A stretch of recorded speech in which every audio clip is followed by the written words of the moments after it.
4 सितंबर 1954 Santiago airlines की एक flight PWF 513 ने 92 पैसेंजर के साथ जर्मनी के एयरपोर्ट से ब्राजील के पोर्ट एलिगरी के लिए उड़ान भरी। ये यात्रा तकरीबन 18 घंटों की होने वाली थी, लेकिन प्लेन के उड़ने के कुछ घंटों बाद उस प्लेन का कांटेक्ट कंट्रोल स्टेशन से टूट गया।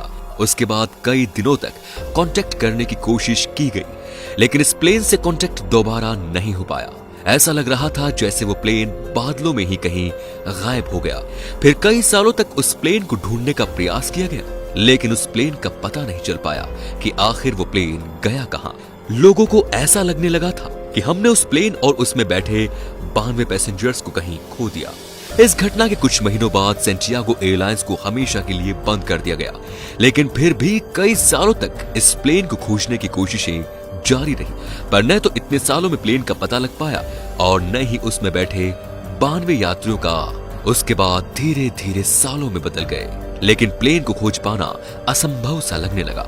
लेकिन फिर एक दिन अचानक इस घटना के ठीक 35 साल बाद 12 अक्टूबर 1989 को पोर्ट एलिगरी के रडार में एक अननोन प्लेन देखा गया, जो कि काफी तेजी से एयरपोर्ट के रनवे की तरफ बढ़ रहा था। और जब वो प्लेन लैंड हुआ तो उसे देखकर वहां के ट्रैफिक कंट्रोल में बैठे लोगों के होश उड़ गए, और उसकी वजह ये थी कि वो प्लेन सैंटियागो एयरलाइंस की थी, जो कि 35 साल पहले बंद हो गई थी। तो फिर उस एयरलाइन की प्लेन अचानक बिना किसी चेतावनी के कैसे आ सकती है? उसके बाद उस प्लेन को जब करीब से देखा गया तो यही प्लेन था जो 35 साल पहले 92 यात्रियों के साथ रहस्यमयी तरीके से गायब हो गया था। ये सब देख वहां मौजूद लोगों को कुछ भी समझ में नहीं आ रहा था कि आखिर ये सब हो क्या रहा है। ये तो कुछ नहीं, अब जो मैं आपको बताऊंगा वो तो जानकर आपके भी रोंगटे खड़े हो जाएंगे। एयरपोर्ट ट्रैफिक कंट्रोल ने उस प्लेन के कैप्टन से कांटेक्ट करने की काफी कोशिश की, लेकिन कैप्टन का जवाब न मिलने पर एयरपोर्ट अथॉरिटी ने अंदर जाने का फैसला किया। फिर प्लेन के दरवाजे को किसी तरह खोलकर वे अंदर पहुंचे। उसके बाद उन लोगों ने जो देखा वो देखकर उनके पैरों तले जमीन खिसक गई, क्योंकि प्लेन में इंसानों की जगह इंसानी कंकाल मौजूद थे, जो कि अपनी अपनी सीटों पर सीट बेल्ट से बंधे हुए थे।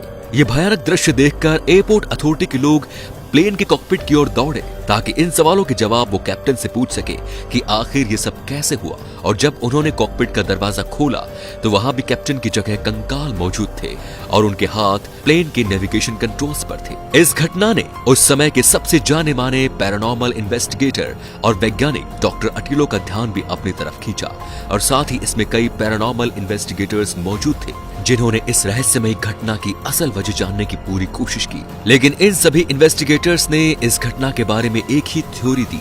उन्होंने बताया कि शायद फ्लाइट 513 किसी तरह के टाइम बम्बल में एंटर कर गई और सन 1989 में आ पहुंची। लेकिन इन लोगों द्वारा दी गई थ्योरी भी इस बात का जवाब नहीं दे पाए कि आखिर पायलट के कंकाल ने प्लेन को सही तरीके से लैंड कैसे कराया, जिस वजह से ये रहस्य आज तक नहीं सुलझ पाया। आज के इतने आधुनिक समय में साइंस की इतनी तरक्की के बावजूद इस पूरी दुनिया में ऐसे रहस्य छिपे हैं जिनका अभी तक साइंस के पास कोई जवाब नहीं है। तो दोस्तों, इस वीडियो को लेके आपके मन में क्या विचार है हमें कमेंट में जरूर बताएं, और वीडियो पसंद आया हो तो शेयर जरूर करें। धन्यवाद।